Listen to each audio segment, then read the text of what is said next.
Hello बच्चों, कैसे हैं आप लोग। मैं आपका नॉलेज लवेरिया में स्वागत करता हूं और मेरा नाम एजाज है।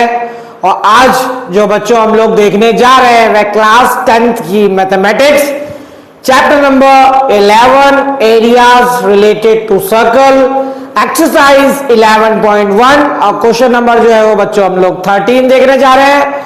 तो आइए मैं आप लोगों के सामने इसे पढ़ देता हूं और देखते हैं इसमें क्या इंटरेस्टिंग चीज है। A round table cover has 6 equal design as shown in figure 11.11। If the radius of the cover is 28 centimetre, find the cost of making the designs at the rate of rupees 0.35 per centimetre square.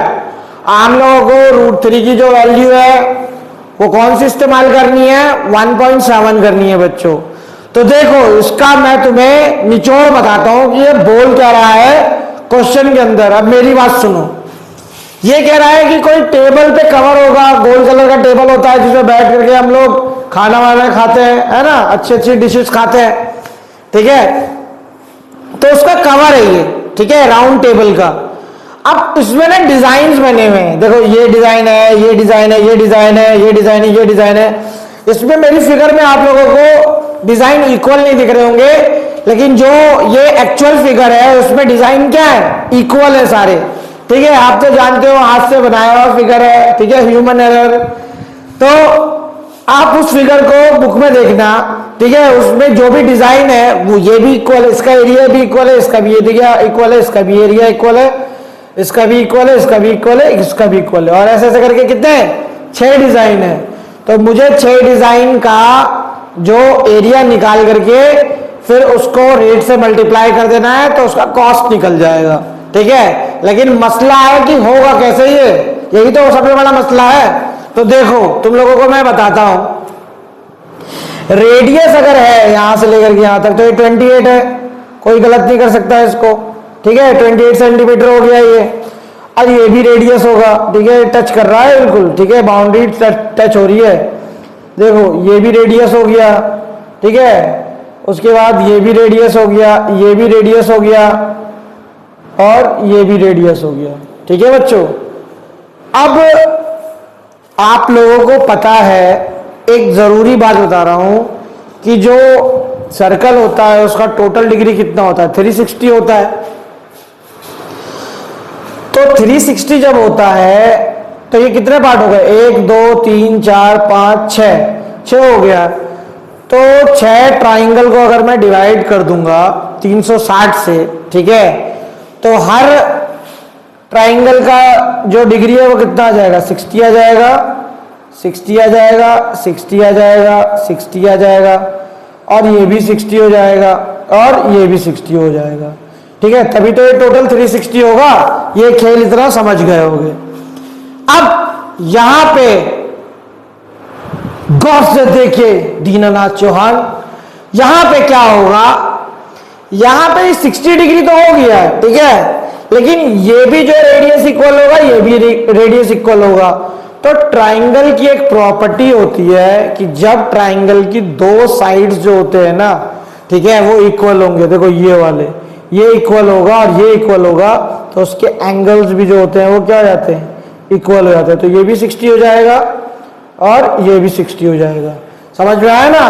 तो पहले मैंने इसे जोड़ा, घटाया, गुणाकार किया, भागाकार किया, और उसके बाद फिर मैंने सोचा कि इसे जोड़ूं, घटाऊं, गुणाकार करूं, भागाकार करूं, और ये सब करने में गलत क्या है, समझे। देखो उसके बाद ये इक्विलेटरल ट्राइंगल हो गया। अब इक्विलेटरल ट्राइंगल का एरिया ऑफ सेगमेंट मैंने क्या बताया था, एरिया ऑफ सेगमेंट के बारे में मैंने यही बताया था, ठीक है, कि हम लोग क्या करते हैं, एरिया ऑफ सेक्टर को लेते हैं और फिर एरिया ऑफ ट्राइंगल को जो है वो हम लोग माइनस कर देते हैं। तो वो भी यहां पर भी ऐसे ही करेंगे। तो यहाँ पे देखो क्या होगा, एरिया ऑफ सेक्टर अगर मुझे चाहिए तो मैं यहाँ पे क्या करूँगा, फॉर्मूला लगाऊंगा। फॉर्मूला क्या होता है, theta upon 360 into pi r square, ठीक है, माइनस कर दूंगा एरिया ऑफ ट्राइंगल, देखो एरिया ऑफ ट्राइंगल तो है ये, लेकिन ये ट्राइंगल जो है वो क्या है, इक्विलेटरल ट्राइंगल है, तो इसका एरिया जो होता है ना √3/4 इंटू साइड का स्क्वायर, ठीक है, साइड जो है वही 28 आएगी, ठीक है।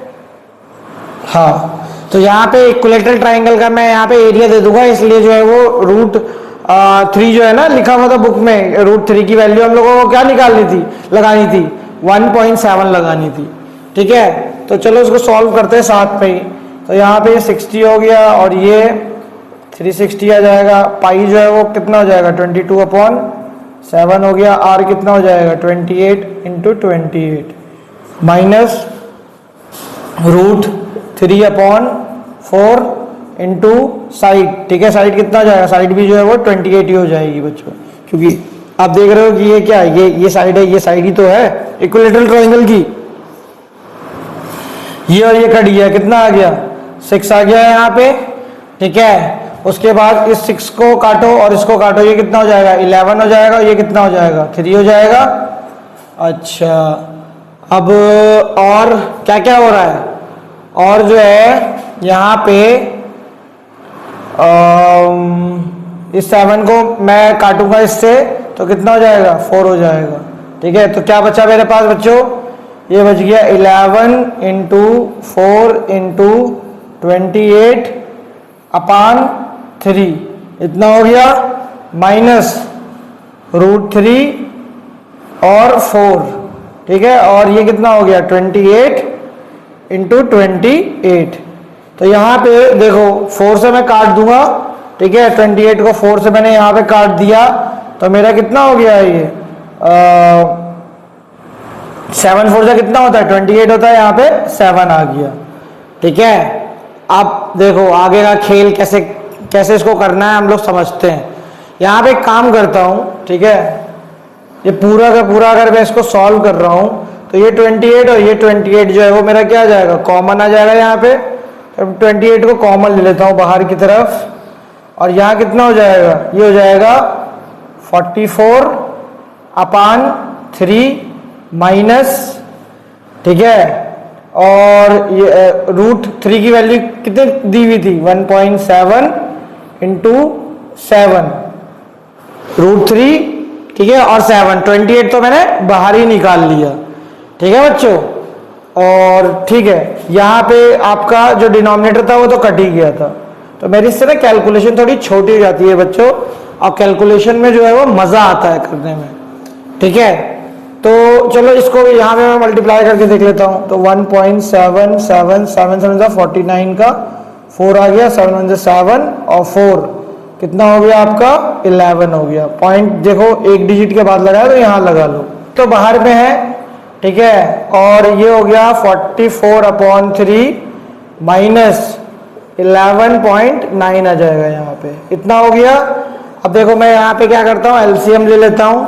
तो जब एलसीएम लूंगा यहाँ पे तो एलसीएम कितना आ जाएगा मेरा 3 आ जाएगा, और 3 को कितनी बार मल्टीप्लाई करोगे 3 हो जाएगा 1 बार, तो 44 आ गया ये, माइनस ये देखो यहाँ पे 1 को कितनी बार मल्टीप्लाई करोगे 3 हो जाए, तो 3 बार करूंगा तो ये मल्टीप्लाई होगा 11.9 3 से मल्टीप्लाई होगा, तो 9 3 से 27 का 2 और 3 1 3 और एक 5 आ जाएगा, और 3 1 3 हो जाएगा। यहाँ पे आप देख रहे हो कि एक डिजिट के बाद है, तो यहाँ पे पॉइंट लगा दूंगा मैं, ठीक है बच्चों। तो यहाँ कितना हो गया 35.7, ठीक है। अब ये जो है वो एलसीएम में निकाल चुका हूँ, तो इसका डिनोमिनेटर में जो 3 जो है वो कॉमन है, इतना हो गया। अच्छा 28 अभी बाहर है, इसको भूलना मत। अभी ये मेरा जो भी निकलेगा वो क्या निकलेगा, ये मेरा निकलेगा, ये सब जो एरिया है ये क्या निकलेगा, सेगमेंट निकलेगा। तो ऐसे से टोटल एरिया कितना सेगमेंट होगा 6 सेगमेंट ऐसे। तो मैं एक काम करता हूं, मैं इस इक्वेशन में 6 को मल्टीप्लाई कर देता हूं, क्योंकि आपको पता है 6 डिजाइन है, तो मैं यहाँ 6 से मल्टीप्लाई कर देता हूं। तो यहाँ मैंने 6 से मल्टीप्लाई कर दिया अगर, ठीक है, तो 6 के 6 डिजाइन का एरिया जो है वो निकल जाएगा, ठीक है, यहाँ से लेकर के ये सारे डिजाइन जो है। तो देखो मेरा कट भी जाएगा, ये 3 से मैं काट दूंगा तो ये कितना हो गया, ये 2 हो गया। अब यहाँ पे काम करो, इस 2 को इधर मल्टीप्लाई कर दो, ये मल्टीप्लाई हो जाएगा इधर, ठीक है। तो कितना हो जाएगा, ये 56 हो गया, और इसको मुझे वो करना है, माइनस करना है, तो 44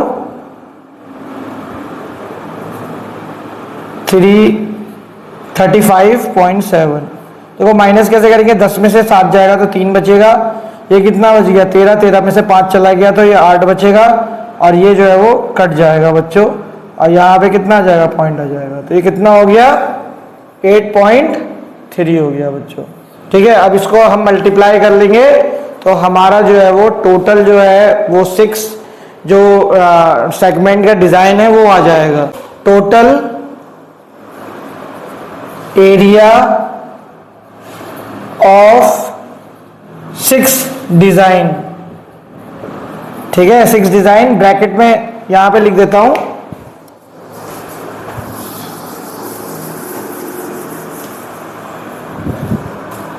ब्रैकेट में लिख देता हूं सेगमेंट 464.8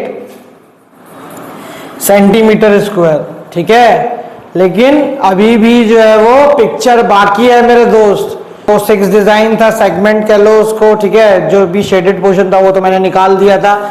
अब आपको बताना है कि उसका पैसा कितना लगा, माल कितना लगा। ठीक है, तो कॉस्ट इक्वल टू क्या होता है, कॉस्ट इक्वल टू रेट, कितने पैसा उसने क्या कहते हैं मांगा इसका, और एरिया कितना था मेरा। ठीक है, तो यहाँ पे एरिया तो मैंने टोटल निकाल ही दिया था बच्चों, तो ये 464.8 और रेट कितना दे रखा है 0.35 सेंटीमीटर स्क्वायर दे रखा है ना।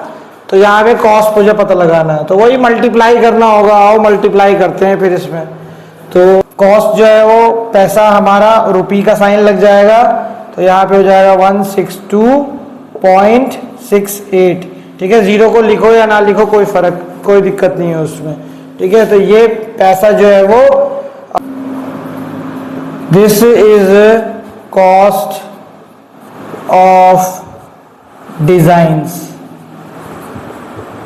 ठीक है, डिजाइन नहीं, सिंगल नहीं है ना, एक से ज्यादा डिजाइन है ना, तो यहाँ पे this is cost of design जो है वो कितना हो गया 162.68। और यही जो है वो बच्चों आप लोगों का क्या हो गया, परिणाम हो गया बच्चों। तो ये वाला क्वेश्चन ही बच्चों मैंने आप लोगों को करा दिया, समझा दिया है, बता दिया है। अगर आपको मेरा वीडियो अच्छा लगेगा तो लाइक करिएगा, सब्सक्राइब करिएगा, चैनल पे आइएगा, अपना ख्याल रखिएगा बच्चों।